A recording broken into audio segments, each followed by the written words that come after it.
अब ये जो बार बार करते हैं ना कि ये जो अवाम की जानब से एक तोहफा फील्ड मार्शल का, ये जो कहते हैं कि जनरल सैयद आसिम मुनीर को दिया गया है, यानी इसमें अवाम का कोई लेना देना नहीं है। बेसिकली ये हुकूमत की मर्जी है, क्योंकि आपको पता है कि लोग तो खुश हुए जब भारत के साथ जंग हुई, तो डेफिनेटली सपोर्ट भी सबने किया अपनी आर्मी को, फौज को रात दिन सपोर्ट किया। उसके बाद अगर फील्ड मार्शल का उनको दिया गया अवार्ड, तो वो भी बेसिकली हुकूमत की जानब था। मगर हुकूमत जो है वो तो अवाम ने नहीं बनाई, अवाम का तो मैंडेट था खान साहब, और खान साहब को तो अंदर कर दिया गया। इससे पहले भी वो कहते हैं कि जनाब जो अपना फील्ड मार्शल है जनरल सैयद आसिम मुनीर, उन्होंने तो जनाब लोगों को जनाब पकड़ पकड़ कर जेलों में बंद कर दिया। लोग अंदर से अभी भी आपने देखा होगा काफी लोग जेलों में दम तोड़ रहे हैं, हेपेटाइटिस हो गया लोगों को, बाहर आकर भी वो मर रहे हैं। और उसके बाद भी आप देख लें कि खैबर पख्तूनख्वा में भी वो कहते हैं कभी जो गंडापुर की भी छुट्टी हो रही है दिखाई देती है, उसके बाद पीडीएम की उधर भी हुकूमतें बनती हुई नजर आ रही है। तो वो कहते हैं कि ये बेसिकली अवाम और कौम का फैसला नहीं था कि इनको फील्ड मार्शल बनाया जाए, बल्कि ये जेली मैंडेट वाली फॉर्म 47 के जरिए जो हुकूमत बनी उनका ये फैसला था कि इनको फील्ड मार्शल बनाया जाए। चले, इससे वो कहते हैं कि ठीक है जी, इंडिया को भी तकलीफ होती है कि जनाब जंग भी पाकिस्तान जीत चुका है और हमने जो हमारे चीफ ऑफ आर्मी स्टाफ हैं उनको हमने फील्ड मार्शल भी बना दिया।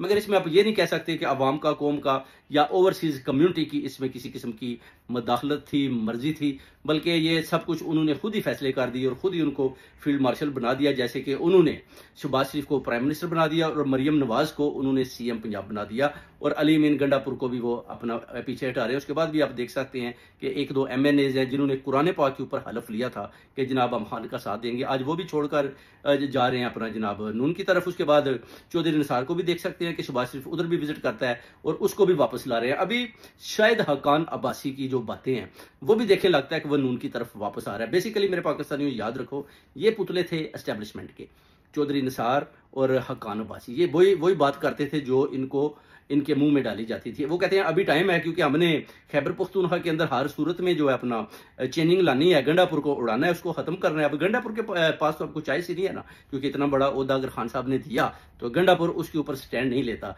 गंडापुर हर मोड़ पर वो भाग जाता है, हर जगह पर इधर उधर भाग जाता है। प्रोटेस्ट की कॉल खान साहब कहते हैं दो तो नहीं देता, अगर देता है तो उधर जाता नहीं है, पहुंचता नहीं है, सिर्फ और सिर्फ अपनी सीटें बचाने के चक्कर में। अब आप देख सकते हैं कि गंडापुर की तो बहुत जल्द छुट्टी होने वाली है, गंडापुर तो घर चला जाएगा, क्योंकि गंडापुर के पास तो कोई रास्ता नहीं है, क्योंकि लड़ाई को तो वो कहता है कि मैंने लड़ना नहीं है। तो ऐसे ही अगर ठीक है वो सीट चलती है तो मैं चलाता रहता हूं, तो इस तरह तो वो चलने नहीं देंगे डेफिनेटली।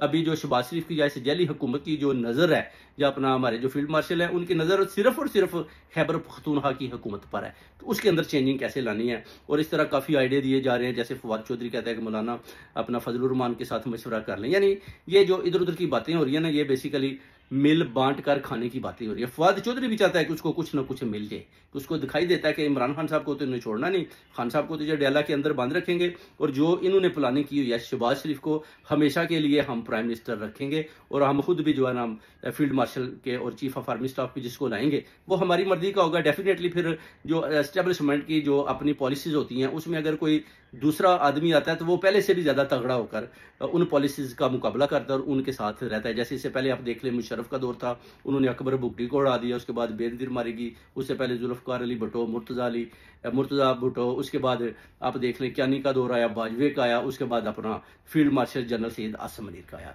और उसके बाद जो आएगा वो इससे भी ज्यादा तगड़ा होगा। और फिर मुकाबला तो उतनी देर ही हो सकता है जितनी देर आपके पास ताकत हो। अब पीटीआई उनको बेसिकली कुचल कर रख दिया गया, कि उनको पता है कि खान साहब तो बाहर आने नहीं देंगे, तो खान साहब की पार्टी के अंदर तो हमने खौफ डाल दिया है। तो अब देखते हैं कि खान साहब की जो पार्टी है वो और कितनी देर तक मुकाबला करती है, क्योंकि पंजाब में तो टोटल उन्होंने बोला जी हमने स्वीप कर लिया है, यानी किसी की जरूरत नहीं है कोई आदमी प्रोटेस्ट के लिए बाहर निकले। उसके बाद बलोचिस्तान और सिंध में भी उन्होंने बोला कि जो जरदारी ग्रुप है उन्होंने पूरा कब्जा कर लिया। अब पीछे रह जाता था खैबर पख्तूनख्वा में भी उन्होंने गेम डाल ली। अब देख लें उधर जितने भी एमएनएज है, एमपीएज हैं, उनके साथ मंडी लग चुकी है। उनको बता दिया गया कि हुकूमत भाई इधर को नहीं बनी पीटीआई की, खान साहब को हमने जेल के अंदर से नहीं निकालना, तो आपने अगर साथ देना है खान का तो फिर आपकी मर्जी है, बाद में आप घर बैठे रहेंगे तो उसके बाद फिर हम जब हुकूमत बना लेंगे तो आपको घरों से उठा लेंगे। तो इससे बेटर है कि आप आएँ, मिलकर शहबाज शरीफ के साथ बैठें और हुकूमत बनाएं और मिनिस्ट्रियों के मजे लें। आप खान साहब के साथ खड़े होंगे तो आपको तो जेलों में जाना पड़ेगा। तो ये चीजें देखकर जिनके अंदर ईमान नहीं है वो डर जाते हैं, वो कहते हैं ठीक है पैसा भी मिल रहा है, कुछ ना कुछ मिल भी जाएगा। जैसे आपको पता था कि रियाज था जो अपना उसको जब अपोजिशन का चेयरमैन बनाएगा तो उसके बाद उसने देख लें कि उसके बाद आपको कहीं उसका उस लोटे का कहीं नाम दिखाई दिया, यानी इतनी बुरी तरह से वो आदमी जलील हुआ कि रहती दुनिया तक जब भी उसका नाम आएगा तो लोग उसको गालियां देंगे। तो यही अभी चक्कर जो है ना इधर भी हो रहा है। इज्जत जो है ना सियासत में कमाने के लिए आपको जिगरा तगड़ा रखे चलना पड़ता है। इसलिए गंडापुर की भी अभी छुट्टी हो चुकी है। उसके बाद देखते हैं असद कैसर और गौर अयूब भी शहबाज शरीफ के साथ असेंबली के अंदर हाथ मिला रहे हैं। इसका मतलब है कि जो भी नए लोग हैं वो पीटीआई में शामिल हो चुके हैं, पुराने लोगों को इन्होंने फारग कर दिया है। उससे पहले मैंने आपको बताया था कि जुल्फी अली बहारी को भी 190 मिलियन पाउंड वाले केस में पार्टी ने बेसिकली नोटिफिकेशन दे दिया, फर्क किया। अगर कोर्ट में केस आता है वो कहते हैं हमने तो जनाब जुल्फी बहारी को भी फर्क कर दिया। तो इस तरह मिल बांट कर ये जो लोग अभी चल रहे हैं, खान साहब की सियासत में वो लोग रहे नहीं जो अपना वो कह रहे थे कि ये नजर आती हैं और ये नया पाकिस्तान बनाने में इन्होंने बहुत बड़ा किरदार अदा किया। उसमें चौधरी परवेज़ भी है, सारे हैं, मगर अभी आप देख लें कि बिल्कुल नए लोग सामने आ गए हैं जो एस्टेब्लिशमेंट के साथ मिले हुए हैं। और बिलावल भुट्टो जरदारी भी कह रहा है कि इनकी अपनी पार्टी के लोग कहते हैं कि खान को अंदर रखें, खान को बाहर ना निकालें। तो उसकी बात में दम है, जो उसने क्लिप उसका मैंने देखा है, दम है बिलावल भुट्टो जरदारी का। ये मैंने पहले भी बताया कि पार्टी के लोग ही चाहते हैं कि खान साहब को बाहर ना निकलने दें। अगर खान साहब बाहर निकलेंगे तो फिर जनाब हाल बड़ा बुरा हो जाएगा, तो फिर इधर इनकलाब आ सकता है। ऐसे ही फैजुल असल चौहान भी बकवास कर रहा था कि ये फितना है, इसको ख़त्म कर दें, इस तरह की बातें वो भी कर रहा है। बेसिकली ये सारे जितने भी हैं इस्टेब्लिशमेंट की गोद में बैठकर अपनी अपनी जो है ना वो बता रहे हैं कि हमारा मोल क्या है। उसके बाद ये उनके जनाब पाँव पकड़ेंगे, उनके बूट शूट चाटेंगे, जनाब हमें भी कोई सीट शीट दे दें तो इनको भी बगैरतों को कुछ ना कुछ देकर हुकूमत का हिस्सा बना दें कि ले आप इधर भी भौंकते रहें।